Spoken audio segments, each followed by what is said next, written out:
episode 59 I showed the very first home console light gun and the game used with it. In the present episode I will continue to explain how the history of light guns went on. After the success of the Magnavox Odyssey, the video game market was flushed by what is known today as pong consoles. Instead of custom-built DTL boards, many of these later consoles used an LSI integrated circuit, which is often nicknamed Pong on a chip, as these contain the discrete logic of these systems. The most notable LSI chips for light gun gaming were made by General Instrument. The Pong consoles weren't unlike what we consider today as plug-and-play systems, as they were stuck with the present set of games without any means of inserting new games.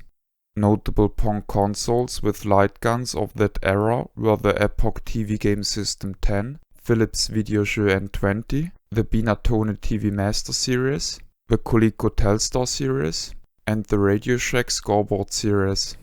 Often the light guns of these systems used the same or at least very similar plastic shells. Designs like the Colt single-action army revolver or the Stag light rifle were dominant. Nevertheless, systems like the Amebrod TVG-10 used original gun designs such as the Videotraf. At some point, Pong consoles sporting a cartridge socket came to market, which allowed the user to insert modules containing other LSI chips and hence change games. Examples for this are the Toka Toko Videocassette Rock, Bandai TV Jack 5000, and the Prince Tronic Tournament Color Programmable series. This development was in parallel to the rise of the ROM cartridge-based systems, which began sometime before, in 1976, by Fairchild's Channel F. After releasing its System 10 LSI-based Pong system, Epoch chose its own distinctive path and developed single-game plug-and-play systems, which used a single-chip ROM, RAM and microprocessor hybrid made by NEC. The system I am showing in this episode is the Epoch Cassette Vision, which is Epoch's pendant to the LSI cartridge-based systems, but using the NEC chip hybrids. This unusual design came with unique advantages. As ROM, RAM and processor aren't separated, the system is capable of 48-bit instructions, making it a true 48-bit machine. The controls for the games are built into the console itself. The 4 action buttons use linear keyboard switches with a cherry-like mount underneath. Apart from that, the console sports 4 potentiometers and 2 one-dimensional analog sticks. The console outputs sound in mono and video as RF. Personally, I looked into outputting video as YPBPR and S-video, but so far I have just moderate success recreating the colors correctly. As the console operates at a negative voltage of -6 volts, I face problems inverting the luma and different signals. I recorded this footage in S-video, but I'm not 100% happy with the video quality yet, and I'm going to address the necessary hardware modifications in a future video. The light gun for the system is a Mauser C96. It also supports the Epoch System 10 and the Toshiba TVG 610. It is connected to the system via a 6.35mm TRS connector. The later released Cassette Vision Junior lacks the TRS socket and hence is incompatible. The gun is very loud. A brass striker is hit by the metal hammer upon shooting and is propelled against a thin copper sheet, which is then bent and pressed against another copper sheet. These 2 sheets act as the closing contacts of a switch. The only cartridge which supports the gun is called Big Sports 12. The game was supposed to be released as the standalone successor console of the System 10 at one point, but then found its way to the Cassette Vision. 4 of the 12 included games are light gun games. In the shown footage I'm going to spare or miss the first few shots by purpose and then play the game normally.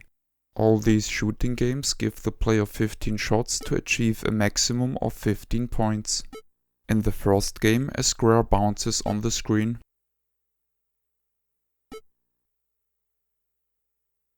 In the second game, a square slowly escapes the screen and has to be shot prior to that.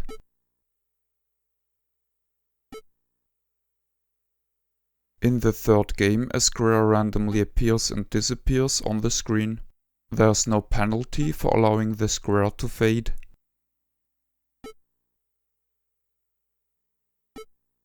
In the last game, a square travels from left to right.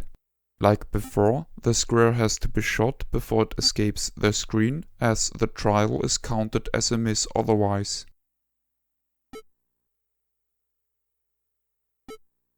As there is no gameplay footage of Big Sports 12 in the internet, I'm going to briefly show the remaining games.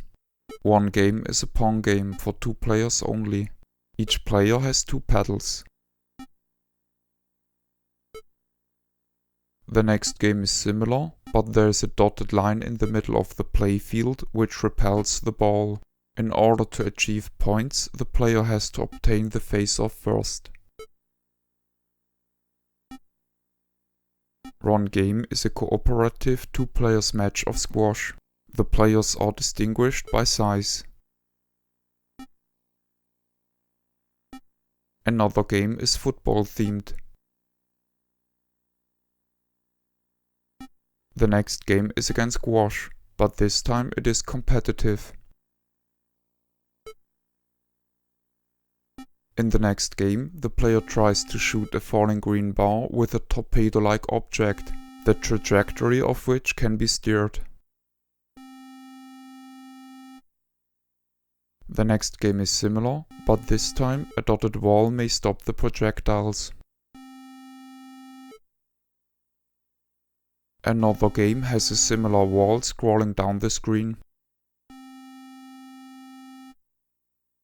Personally, I am glad to own Big Sports 12. Even though it is much more advanced than the games of the Pong on a chip systems which came before, it is very similar to these games. To me, it is a deluxe substitute to such a system. Furthermore, it introduced me to one of the most interesting systems of this console generation. This is the end of the review. My name is Ben. I thank you for viewing.